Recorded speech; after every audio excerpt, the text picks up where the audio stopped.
Hi friends, H D. ದೇವೇಗೌಡರು ಪ್ರಧಾನಿಯಾಗಿದ್ದಾಗ ಆಡಳಿತ ಹೇಗಿತ್ತು? ಅವರ ಅವಧಿಯಲ್ಲಿ ಮಂಡಿಸಿದ ಬಜೆಟ್ ಅನ್ನು ಡ್ರೀಮ್ ಬಜೆಟ್ ಅನ್ನೋದ್ಯಾಕೆ?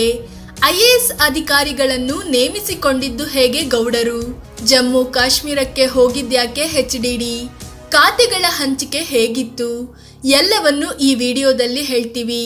ಅದಕ್ಕೂ ಮುನ್ನ ನೀವಿನ್ನೂ ನಮ್ಮ ಚಾನೆಲ್ಗೆ ಸಬ್ಸ್ಕ್ರೈಬ್ ಆಗಿಲ್ಲ ಅಂದರೆ ಈ ಕೂಡಲೇ ಆಗಿ ಪಕ್ಕದ ಗಂಟೆ ಗುರುತಿನ ಮೇಲೆ ಕ್ಲಿಕ್ ಮಾಡಿ. ಗೌಡ್ರು ಪ್ರಧಾನಿಯಾಗಿದ್ದು 324 ದಿನ. ಹೌದು, 1996ರ ಲೋಕಸಭೆ ಚುನಾವಣೆಯಲ್ಲಿ ಅತಂತ್ರ ಪರಿಸ್ಥಿತಿ ಬಂತು. ಆಗ ಬಿಜೆಪಿಯನ್ನು ಅಧಿಕಾರದಿಂದ ದೂರ ಇಡಲು 13 ಪಕ್ಷಗಳು ಸೇರಿಕೊಂಡು ಯುನೈಟೆಡ್ ಫ್ರಂಟ್ ರಚಿಸಿದ್ವು. ಅದಕ್ಕೆ ಕಾಂಗ್ರೆಸ್ ಪರೋಕ್ಷ ಬೆಂಬಲ ಕೊಟ್ಟಿತ್ತು. ಅದರಂತೆ ದೇವೇಗೌಡರು 1996ರ ಜೂನ್ 1ರಂದು ಪ್ರಧಾನಿಯಾಗಿ ಅಧಿಕಾರ ಸ್ವೀಕರಿಸಿದ್ರು. ಆದರೆ 11 ತಿಂಗಳಲ್ಲಿ ಕಾಂಗ್ರೆಸ್ ಬೆಂಬಲ ವಾಪಸ್ ಪಡೆದಿದ್ರಿಂದ 1997ರ ಏಪ್ರಿಲ್ 21ರಂದು ದೇವೇಗೌಡರು ರಾಜೀನಾಮೆ ನೀಡಿದ್ರು. ಆದರೆ ಪ್ರಧಾನಿಯಾಗಿದ್ದ ಆ 324 ದಿನಗಳಲ್ಲಿ ದೇವೇಗೌಡರು ತಮ್ಮದೇ ಆದ ಕೆಲವೊಂದು ಆಡಳಿತ ನಿರ್ಧಾರದಿಂದ ಅಧಿಕಾರಿಗಳು ಮತ್ತು ಆ ಕಾಲದ ರಾಜಕಾರಣಿಗಳ ನೆನಪಿನಲ್ಲಿದ್ದಾರೆ. ಅಧಿಕಾರಿಗಳ ಮೇಲಿತ್ತು ಗೌರವ.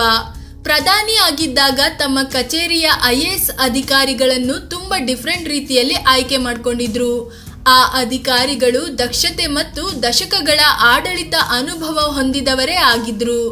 ಗೌಡ್ರು ರಾಜ್ಯದ ಸಿಎಂ ಆಗಿದ್ದಾಗ, ಸಚಿವರಾಗಿದ್ದಾಗಲೂ ಧರ್ಮ ಜಾತಿ ನೋಡದೆ ಪ್ರಾಮಾಣಿಕ ಅಧಿಕಾರಿಗಳಿಗೆ ಆದ್ಯತೆ ನೀಡ್ತಿದ್ರು.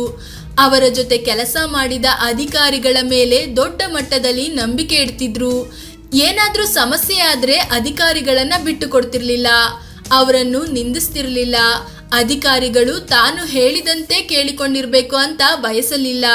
ಬದಲಾಗಿ ಪ್ರೊಫೆಷನಲಿಸಂ ಮತ್ತು ಡೆಡಿಕೇಶನ್ ಇದ್ರೆ ಸಾಕು ಅಂತಿದ್ರಂತೆ. ಈ ಎಲ್ಲ ಮಾಹಿತಿ ಇಂಡಿಯಾ ಟುಡೇಯ ಮ್ಯಾಗಝೀನ್ನಲ್ಲಿ ಪ್ರಕಟವಾಗಿತ್ತು. ಬೆಂಗಳೂರು ಅಧಿಕಾರಿಗಳು ದೆಹಲಿಗೆ ಶಿಫ್ಟ್. ತಮ್ಮದೇ ಕೋಟೆ ಕಟ್ಟಿಕೊಂಡ ಗೌಡರು. ಎಸ್, ದೇವೇಗೌಡರು ಪ್ರಧಾನಿಯಾದಾಗ ಇವರು ಕಪ್ಪು ಕುದುರೆ. ಇವರ ಕೈಲಿ ಏನೂ ಆಗಲ್ಲ. ರಸ್ತೆಯಲ್ಲಿ ಹೋಗ್ತಿದ್ದವರನ್ನು ಕರ್ಕೊಂಡು ಬಂದು ಪ್ರಧಾನಿ ಮಾಡಲಾಯ್ತು ಅಂತ ಜನ ಮಾತನಾಡ್ಕೊಂಡ್ರು. ಆದ್ರೆ ಗೌಡ್ರು ತಮ್ಮದೇ ಶೈಲಿಯ ಆಡಳಿತ ವ್ಯೂಹ ರಚಿಸಿಕೊಂಡ್ರು. ಮೊಟ್ಟ ಮೊದಲಿಗೆ ಬೆಂಗಳೂರಲ್ಲಿ ತಮ್ಮ ಜೊತೆ ಕೆಲಸ ಮಾಡಿದ್ದ ಅಧಿಕಾರಿಗಳನ್ನು ದೆಹಲಿಗೆ ಕರೆಸಿಕೊಳ್ಳಲು ಪ್ಲಾನ್ ಮಾಡಿದ್ರು. ಅದರಂತೆ ಬೆಂಗಳೂರಿಗೆ ಬಂದ ಗೌಡ್ರು ಕೂಡಲೇ ತಾನು ಸಿಎಂ ಆಗಿದ್ದಾಗ ಚೀಫ್ ಸೆಕ್ರೆಟರಿ ಆಗಿದ್ದ ಮೀನಾಕ್ಷಿ ಸುಂದರಂ ಅವರನ್ನ ಕರೆದು ಅಧಿಕಾರಿಗಳ ಶಾರ್ಟ್ ಲಿಸ್ಟ್ ರೆಡಿ ಮಾಡೋಕೆ ಹೇಳಿದ್ರು. ಅವರಲ್ಲಿ ಪ್ರಮುಖವಾಗಿ ಟಿ.ಆರ್. ಸತೀಶ್ ಚಂದ್ರನ್ ಅವರನ್ನ ತಮ್ಮ ಪ್ರಿನ್ಸಿಪಲ್ ಸೆಕ್ರೆಟರಿಯಾಗಿ ನೇಮಿಸಲು ನಿರ್ಧರಿಸಿದ್ರು. ಅದರಂತೆ ಸತೀಶ್ ಕೂಡ ಒಪ್ಪಿಕೊಂಡು ಅಧಿಕಾರ ಸ್ವೀಕರಿಸಿದ್ರು. ಇನ್ನು ತಿಪ್ಪೇಸ್ವಾಮಿ ಅನ್ನೋರಿಗೆ ದೆಹಲಿಗೆ ಶಿಫ್ಟ್ ಆಗಲು ಇಷ್ಟವಿಲ್ಲದೆ ಇದ್ರೂ ಶಿಫ್ಟ್ ಮಾಡಿಸಿಕೊಂಡಿದ್ರು ಗೌಡ್ರು. ದೇವೇಗೌಡರು ಪ್ರಧಾನಿಯಾದ ಬಳಿಕ 11 ದಿನಗಳ ಕಾಲ ಹಲವಾರು ಅಧಿಕಾರಿಗಳು ದೇವೇಗೌಡರ ಮನೆ ಬಾಗಿಲಿಗೆ ಬಂದು ಪ್ರಧಾನಮಂತ್ರಿಗಳ ಕಾರ್ಯಾಲಯದ ಹುದ್ದೆಗಳಿಗೆ ಲಾಬಿ ಮಾಡಿದ್ರು. ಆದರೆ ದೇವೇಗೌಡರು ಎಲ್ಲವನ್ನು ಕೇಳಿಸಿಕೊಳ್ತಿದ್ರು. ನಗು ನಗುತ್ತಲೇ ಮಾತಾಡಿ ಕಳುಹಿಸ್ತಿದ್ರು. ಆದರೆ ಅವರ್ಯಾರನ್ನು ಆಯ್ಕೆ ಮಾಡಲಿಲ್ಲ. ಉಳಿದೆಲ್ಲ ಅಧಿಕಾರಿಗಳನ್ನು ದೇಶದ ಮೂಲೆ ಮೂಲೆಯಿಂದ ಆಯ್ಕೆ ಮಾಡಿ ಒಳ್ಳೆ ಪ್ರಧಾನಮಂತ್ರಿ ಕಾರ್ಯಾಲಯ ಸೆಟಪ್ ಮಾಡಿದ್ರು. ಭಿನ್ನವಾಗಿತ್ತು ದೇವೇಗೌಡರ ಪಿಎಂಒ. ಹೌದು, ಹಿಂದೆ ಪಿ.ವಿ. ನರಸಿಂಹರಾವ್ ಪ್ರಧಾನಿಯಾಗಿದ್ದಾಗ ಎ.ಎನ್. ವರ್ಮಾ ಅನ್ನೋರು ಪ್ರಿನ್ಸಿಪಲ್ ಸೆಕ್ರೆಟರಿ ಆಗಿದ್ರು. ಆದರೆ ಅವರು ಪ್ರಧಾನಿ ನರಸಿಂಹರಾವ್ ನಂತರದ ಅತ್ಯಂತ ಪ್ರಭಾವಿ ವ್ಯಕ್ತಿ ಅನ್ನೋ ರೀತಿಯಲ್ಲಿ ಬಿಂಬಿತವಾಗಿದ್ರು. ಯಾಕಂದ್ರೆ ನರಸಿಂಹರಾವ್ರ ಪ್ರತಿಯೊಂದು ರಾಜಕೀಯ ಮತ್ತು ಆಡಳಿತಾತ್ಮಕ ಅಪಾಯಿಂಟ್ಮೆಂಟ್ಗಳನ್ನು ಅವರೇ ನೋಡಿಕೊಳ್ತಿದ್ರು. ಎಷ್ಟೋ ಸಲ ರಾಜ್ಯಪಾಲರುಗಳನ್ನು ಕೂಡ 3 ದಿನಗಳ ಕಾಲ ಕಾಯಿಸಿ ಮೀಟ್ ಮಾಡಲು ಅವಕಾಶ ಕೊಡದೆ ಹಾಗೆ ಕಳುಹಿಸ್ತಿದ್ರು. ಆದರೆ ದೇವೇಗೌಡರು ಪ್ರಧಾನಿ ಆದ್ಮೇಲೆ ಎಲ್ಲವೂ ಬದಲಾಯಿತು. ಗೌಡ್ರು ಆಡಳಿತ ವರ್ಗ ಮತ್ತು ರಾಜಕೀಯದ ನಡುವೆ ಲೈನ್ ಎಳೆದಿದ್ರು. ಅಧಿಕಾರಿಗಳು ಆಡಳಿತದ ಕೆಲಸ ನೋಡಿಕೊಳ್ಳಬೇಕು, ರಾಜಕೀಯದಲ್ಲಿ ಅವರು ಮೂಗು ತೂರಿಸದಂತೆ ನೋಡಿಕೊಂಡ್ರು. ಸರ್ಕಾರದಲ್ಲಿ ಖಾತೆಗಳ ಹಂಚಿಕೆ ಹೇಗಿತ್ತು? ಇಡೀ ಸಚಿವ ಸಂಪುಟ ಒಂದೇ ಬಾರಿಗೆ ಪ್ರಮಾಣ ವಚನ ಸ್ವೀಕರಿಸಬೇಕು ಅನ್ನೋದು ದೇವೇಗೌಡರ ನಿರ್ಧಾರವಾಗಿತ್ತು. ಯಾಕಂದ್ರೆ ಒಂದ್ ವೇಳೆ ಒಂದಷ್ಟು ಸಂಪುಟ ಭರ್ತಿ ಮಾಡಿ ಉಳಿದವನ್ನು ಖಾಲಿ ಬಿಟ್ರೆ ಗೊಂದಲ ಸೃಷ್ಟಿಯಾಗುತ್ತೆ, ಲಾಬಿ ಶುರುವಾಗುತ್ತೆ ಅನ್ನೋದು ಗೌಡ್ರಿಗೆ ಗೊತ್ತಿತ್ತು. ಪಕ್ಷದ ಹಿರಿಯರಿಂದ ಪ್ರಮುಖ ಖಾತೆಗಳನ್ನ ಹಂಚಿಕೆ ಮಾಡಲಾಯಿತು. ಕೆಲ ಖಾತೆಗಳಿಗೆ ಪಕ್ಷದ ಹಿರಿಯರೇ ನಾವೇ ಆಗ್ತೀವಿ ಅಂತ ಮುಂದೆ ಬಂದ್ರು. ಎಷ್ಟೇ ಆದ್ರೂ 13 ಪಕ್ಷಗಳ ಸರ್ಕಾರ ಅಲ್ವಾ. ಉಳಿದಂತೆ ರಾಜ್ಯ ಖಾತೆ ಸಚಿವರ ವಿಚಾರ ಬಂದಾಗ ಮೀನಾಕ್ಷಿ ಸುಂದರಂ ಅವರನ್ನು ಹತ್ತಿರಕ್ಕೆ ಕರೆದು ಅವರಿಗೆ ಈ ಜವಾಬ್ದಾರಿ ವಹಿಸಿದ್ರು. ಎಲ್ಲ ಪಕ್ಷಗಳಿಂದ ರಾಜ್ಯ ಖಾತೆ ಸಚಿವ ಸ್ಥಾನಗಳಿಗೆ ಹೆಸರನ್ನ ಸಂಗ್ರಹಿಸಿ ಅವರ ಬ್ಯಾಕ್ಗ್ರೌಂಡ್ ಚೆಕ್ ಮಾಡಿ ಅದಕ್ಕೆ ತಕ್ಕಂತೆ ಖಾತೆ ಹಂಚಿಕೆ ಮಾಡುವಂತೆ ಸೂಚಿಸಿದ್ರು. ಒಮ್ಮೆ ರೆಡಿ ಆದ್ಮೇಲೆ ನನ್ನ ಹತ್ರ ತಂದು ತೋರಿಸಿ, ನಾನು ಫೈನಲ್ ಮಾಡ್ತೀನಿ ಅಂದಿದ್ರು. ಆದ್ರೆ ಗೃಹ ರಾಜ್ಯ ಖಾತೆ ಸಚಿವ ಮುಸ್ಲಿಂ ಸಮುದಾಯದವರೇ ಆಗಿರ್ಬೇಕು ಅಂತ ಷರತ್ತು ವಿಧಿಸಿದ್ರು. ಮೊದಲಿಗೆ ಬಿಹಾರದ ಸಂಸದರೊಬ್ಬರನ್ನ ಗೃಹ ರಾಜ್ಯ ಖಾತೆ ಸಚಿವ ಸ್ಥಾನಕ್ಕೆ ಆಯ್ಕೆ ಮಾಡಲಾಯಿತು. ಆದ್ರೆ ಅವರ ವಿರುದ್ಧ ಕ್ರಿಮಿನಲ್ ಕೇಸ್ಗಳು ಪೆಂಡಿಂಗ್ ಇವೆ ಅಂತ ಗೊತ್ತಾದಾಗ ಅವರ ಬದಲಿಗೆ ಕಾಶ್ಮೀರದ ಸಂಸದರಾಗಿದ್ದ ಮಕ್ಬೂಲ್ ಧರ್ ಅವರನ್ನ ಆಯ್ಕೆ ಮಾಡಲಾಯಿತು. ಸಿಎಂ ಇಬ್ರಾಹಿಂ ದೇವೇಗೌಡರ ಸರ್ಕಾರದಲ್ಲಿ ಮಾಹಿತಿ ಮತ್ತು ಪ್ರಸಾರ ಖಾತೆ ಸಚಿವರಾಗಿದ್ರು. ದೇವೇಗೌಡರ ಆಡಳಿತ ಹೇಗಿತ್ತು? ಕರ್ನಾಟಕಕ್ಕೆ ಮಾತ್ರವೇ ಸೀಮಿತವಾಗಿರಲು ಬಯಸಿದ್ದ ದೇವೇಗೌಡರಿಗೆ ಪ್ರಧಾನಿ ಪಟ್ಟ ಒಲಿದೊಲಿದು ಬಂದಿತ್ತು. ಹೀಗೆ ಪ್ರಧಾನಿಯಾದ ಅವರು ದೇಶದ ಮೂಲೆ ಮೂಲೆಯ ಸಮಸ್ಯೆ ಆಲಿಸಿದ್ರು. ನಂತರ ಎಲ್ಲಾ ಪಕ್ಷಗಳ ಸಹಯೋಗ ಇಲ್ಲದೆ ಸಮಸ್ಯೆಗಳನ್ನು ಬಗೆಹರಿಸೋದು ಸಾಧ್ಯವಿಲ್ಲ ಅನ್ನೋದನ್ನ ಅರ್ಥ ಮಾಡ್ಕೊಂಡ್ರು. ತಮ್ಮ ಅನುಭವದ ಆಧಾರದ ಮೇಲೆ ದೇಶದಲ್ಲಿ ಪ್ರತಿಯೊಬ್ಬರಿಗೂ ಅಗತ್ಯವಿರೋ 7 ಅಂಶಗಳನ್ನು ಲಿಸ್ಟ್ ಮಾಡಿಕೊಂಡ್ರು. ಇನ್ನೊಂದು ವಿಷಯ ಅಂದ್ರೆ ಪಕ್ಷಾತೀತವಾಗಿ ಎಲ್ಲಾ ರಾಜ್ಯಗಳ ಮುಖ್ಯಮಂತ್ರಿಗಳು ಈ ಪ್ರಪೋಸಲ್ಗೆ ಒಪ್ಪಿಗೆ ಸೂಚಿಸಿದ್ರು. ಜನರಿಗೆ ಅಗತ್ಯವಾದ 7 ಅಂಶಗಳನ್ನು ತಲುಪಿಸೋದು ಈ ಯೋಜನೆಯ ಉದ್ದೇಶವಾಗಿತ್ತು. ಇದಕ್ಕೆ ಕೇಂದ್ರದಿಂದಲೇ ದುಡ್ಡು ನೀಡಲಾಯಿತು. ಅದನ್ನು ವಿತರಿಸೋ ಜವಾಬ್ದಾರಿಯನ್ನು ರಾಜ್ಯ ಸರ್ಕಾರಗಳಿಗೆ ವಹಿಸಲಾಯಿತು. ನಂತರ ಆ ಯೋಜನೆ ಜನರಿಗೆ ತಲುಪ್ತಿದೆಯೋ ಇಲ್ವೋ ಅಂತ ಪತ್ತೆ ಹಚ್ಚಲು ಜಾಯಿಂಟ್ ಕೋಆರ್ಡಿನೇಷನ್ ಕಮಿಟಿ ರಚಿಸಲಾಯಿತು. 3 ತಿಂಗಳಿಗೊಮ್ಮೆ ದೇವೇಗೌಡರು ಕೂಡ ಇಡೀ ದೇಶಾದ್ಯಂತ ಪ್ರವಾಸ ಕೈಗೊಳ್ತಿದ್ರು. ತೈಲ ಅನಿಲ ದರ ಏರಿಕೆ. ಈಗಿನಂತೆ ಆಗಿನ ಕಾಲದಲ್ಲೂ ಪೆಟ್ರೋಲ್ ಡೀಸೆಲ್ ದರ ಏರಿಸಲಾಯಿತು.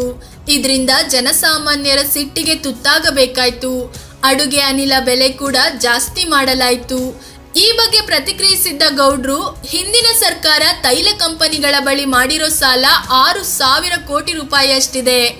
ಅದನ್ನು ತೀರಿಸಬೇಕಾದ ಅನಿವಾರ್ಯತೆ ಇದೆ. ಅದನ್ನು ತೀರಿಸದೇ ಇದ್ರೆ ಪೂರೈಕೆಯಲ್ಲಿ ವ್ಯತ್ಯಯವಾಗಬಹುದು ಅಂತ ಹೇಳಿದ್ರು. ಹೀಗಾಗಿ ಪೆಟ್ರೋಲ್ ಡೀಸೆಲ್ ಬಳಕೆದಾರರು ಮತ್ತು ಅಡುಗೆ ಅನಿಲ ಬಳಸೋ ಗೃಹಿಣಿಯರು ದಯವಿಟ್ಟು ಸಹಿಸಿಕೊಳ್ಬೇಕು ಅಂತ ಮನವಿ ಮಾಡಿಕೊಂಡ್ರು. ಈಗ ಬಿಜೆಪಿ ಸರ್ಕಾರ ಹೇಳ್ತಿರೋದು ಕೂಡ ಅದೇ. ಲೋಕಪಾಲ ಮಸೂದೆಗೆ ಪ್ರಯತ್ನ. ಲೋಕಪಾಲ್ ಮಸೂದೆ ಜಾರಿಗೆ ತರಬೇಕು ಅಂತ ಅಣ್ಣಾ ಹಜಾರೆ ನೇತೃತ್ವದಲ್ಲಿ ಪ್ರತಿಭಟನೆ ನಡೆಸಿದ್ದು ಎಲ್ಲರಿಗೂ ಗೊತ್ತೇ ಇದೆ. ಆದ್ರೆ ಲೋಕಪಾಲ್ ಮಸೂದೆ ಜಾರಿಗೊಳಿಸಲು ದೇವೇಗೌಡರು ಆಗಲೇ ಪ್ಲಾನ್ ಮಾಡಿದ್ರು. ಆದ್ರೆ ಬೆಂಬಲದ ಕೊರತೆಯಿಂದಾಗಿ ಅದು ಸಾಧ್ಯವಾಗಲಿಲ್ಲ. ಗೌಡರ ಕಾಲದಲ್ಲಿ ಡ್ರೀಮ್ ಬಜೆಟ್. ಎಚ್.ಡಿ. ದೇವೇಗೌಡರ ಸರ್ಕಾರದಲ್ಲಿ ಪಿ ಚಿದಂಬರಂ ಹಣಕಾಸು ಸಚಿವರಾಗಿದ್ರು. 1997ರಲ್ಲಿ ಅವರು ಒಂದು ಬಜೆಟ್ ಮಂಡಿಸಿದ್ರು. ಕಾರ್ಪೊರೇಟ್ ಜಗತ್ತು, ಮಿಡಲ್ ಕ್ಲಾಸ್, ವಿದ್ಯಾರ್ಥಿಗಳು ಹೀಗೆ ಎಲ್ಲಾ ವರ್ಗ ಫುಲ್ ಖುಷ್ ಆಗೋಯ್ತು. ಮಾಧ್ಯಮಗಳು ಈ ಬಜೆಟ್ ಅನ್ನ ಡ್ರೀಮ್ ಬಜೆಟ್ ಅಂತ ಕರೆದ್ವು. ಈ ಬಜೆಟ್ ನಲ್ಲಿ ಸೇವೆ ಮತ್ತು ಉತ್ಪಾದನೆ ವಲಯಕ್ಕೆ ಸಪೋರ್ಟ್ ಮಾಡಲು ರಿಯಾಯಿತಿ ನೀಡಲಾಗಿತ್ತು. ಇದರಿಂದ ಉದ್ಯೋಗದ ಅವಕಾಶ ಹೆಚ್ಚಲಿತ್ತು.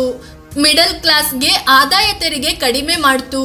ಕಪ್ಪು ಹಣ ಬಿಳಿ ಮಾಡಲು ಒಂದು ಅವಕಾಶ ನೀಡಲಾಯಿತು. ಆದ್ರೆ ಕಪ್ಪು ಹಣದ ಪೈಕಿ 30% ಟ್ಯಾಕ್ಸ್ ಕಟ್ಟಬೇಕು ಅಂತಲೂ ಹೇಳಲಾಯಿತು. ಬಜೆಟ್ ಪಾಸ್ ಏನೋ ಆಯ್ತು. ಆದ್ರೆ ಡ್ರೀಮ್ ಬಜೆಟ್ ಜಾರಿಗೆ ಬರುವ ಮುನ್ನವೇ ಸರ್ಕಾರ ಬಿದ್ದು ಹೋಯ್ತು. ಜಮ್ಮು ಕಾಶ್ಮೀರಕ್ಕೆ ಭೇಟಿ ನೀಡಿದ ಎಚ್.ಡಿ.ಡಿ. ಜಮ್ಮು ಕಾಶ್ಮೀರದಲ್ಲಿ ಅಶಾಂತಿಯ ವಾತಾವರಣ ಇದ್ದು ರಾಷ್ಟ್ರಪತಿ ಆಡಳಿತ ಇದ್ದ ಕಾಲವದು. ಆಗ ಅಲ್ಲಿ ಪ್ರವಾಹ ಉಂಟಾಗಿತ್ತು. ಆಗ ಸ್ಪೆಷಲ್ ಪ್ರೊಟೆಕ್ಷನ್ ಗ್ರೂಪ್ ಸಿಬ್ಬಂದಿ ವಿರೋಧಿಸಿದ್ರು. ಕಾಶ್ಮೀರಕ್ಕೆ ಹೊರಟು ನಿಂತಿದ್ರು ದೇವೇಗೌಡರು. ಹಲವು ವರ್ಷಗಳ ಬಳಿಕ ಪ್ರಧಾನಿಯೊಬ್ಬರು ಜಮ್ಮು ಕಾಶ್ಮೀರಕ್ಕೆ ನೀಡಿದ ಭೇಟಿ ಅದಾಗಿತ್ತು. ಅಲ್ಲಿಗೆ ಹೋಗಿ ಪ್ರವಾಹ ಪರಿಸ್ಥಿತಿ ವೀಕ್ಷಿಸಿ ರಾಜಕೀಯ ನಾಯಕರನ್ನ ಭೇಟಿಯಾದ್ರು. ಆಗ ಅವರಿಗೆ ಅರ್ಥವಾಗಿದ್ದು ಅಲ್ಲಿನ ಜನರಿಗೆ ಬೇಕಿರೋದು ಶಾಂತಿ ಅಷ್ಟೇ ಅಂತ. ಪಾಕಿಸ್ತಾನದ ಜೊತೆ ಮಾತನಾಡಿದ್ದೇನು?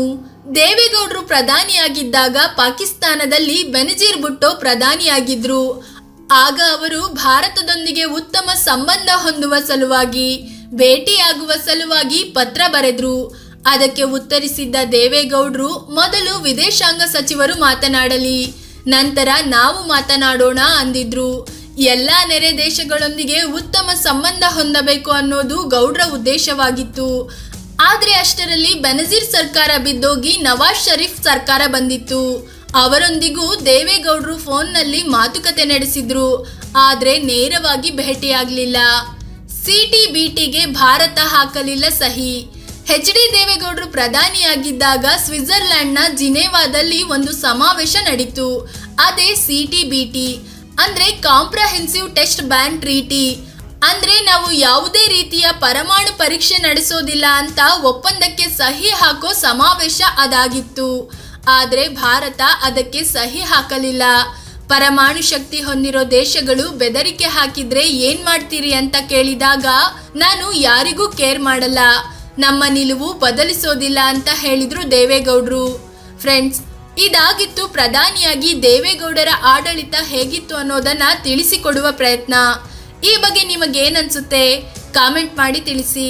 ಅದಕ್ಕೂ ಮುನ್ನ ನೀವಿನ್ನೂ ನಮ್ಮ ಚಾನೆಲ್ಗೆ ಸಬ್ಸ್ಕ್ರೈಬ್ ಆಗಿಲ್ಲ ಅಂದರೆ ಈ ಕೂಡಲೇ ಆಗಿ ಪಕ್ಕದ ಗಂಟೆ ಗುರುತಿನ ಮೇಲೆ ಕ್ಲಿಕ್ ಮಾಡಿ. ಧನ್ಯವಾದ.